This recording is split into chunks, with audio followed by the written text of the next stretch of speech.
Sorry about that. So this is video of the incident. It will play approximately 3 times, and it's probably about a minute or so long.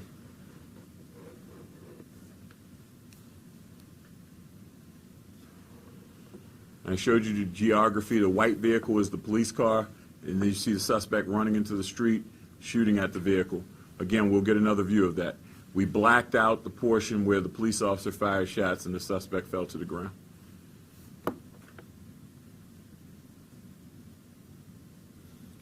Again, this is the suspect vehicle right here. That's the suspect running into the street, firing.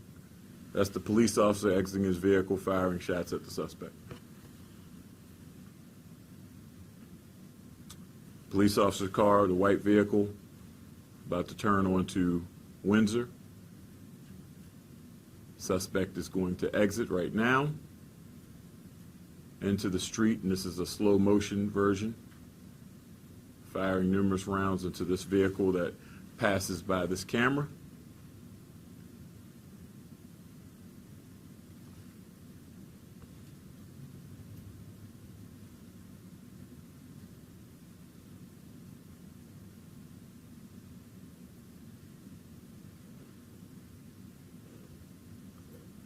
And I think we'll have one more view of this incident from an aerial camera.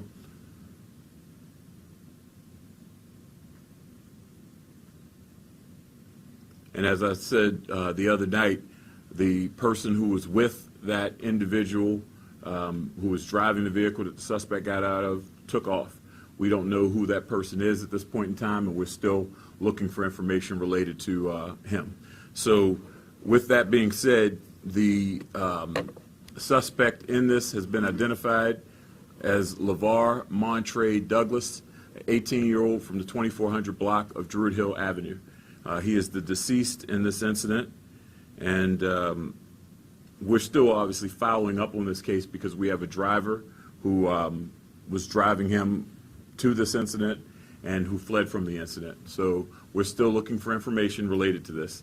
And as we often do in open cases in general, and our homicide unit is handling this as a matter of routine, we're asking for anyone with tips or any information to contact our detectives. They can call 410-396-2100. They can text a tip in to 443,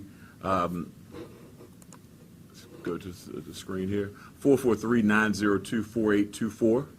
You can email those tips at homicidetips@baltimorepolice.org, or you can call Metro Crime Stoppers at 1-866-7-LOCKUP. So with that, and prior to us taking some questions, I'd like to turn it over to Commissioner Ham for some remarks in reference to this incident. Thank you, TJ, and good afternoon to you. Before I start, let me say this, that I really appreciate what the media did Tuesday night on that scene. Your professionalism, your openness, your calmness. What it did was it calmed my campus. When we got finished doing what we're doing up on my campus, there was no concern, there was no fear, there was no pushback. And not only did we get this from the campus, we also got it from the community at large too. Large degree had to do with how you all reported that, and I really appreciate that. And let me say this real quick too.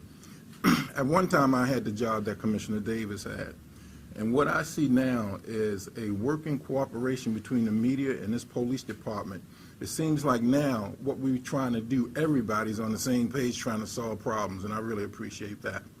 So, having said that and giving you your props, because this is an ongoing investigation, I'm not going to identify who that officer is, but what I will say is this, is that that officer has been with me for 14 months. The officer is a lateral transfer from a Metropolitan Police Department here in the state of Maryland. The officer right now is on administrative duty. The officer has not made a statement, as far as I know, based on what his lawyer is telling him to do.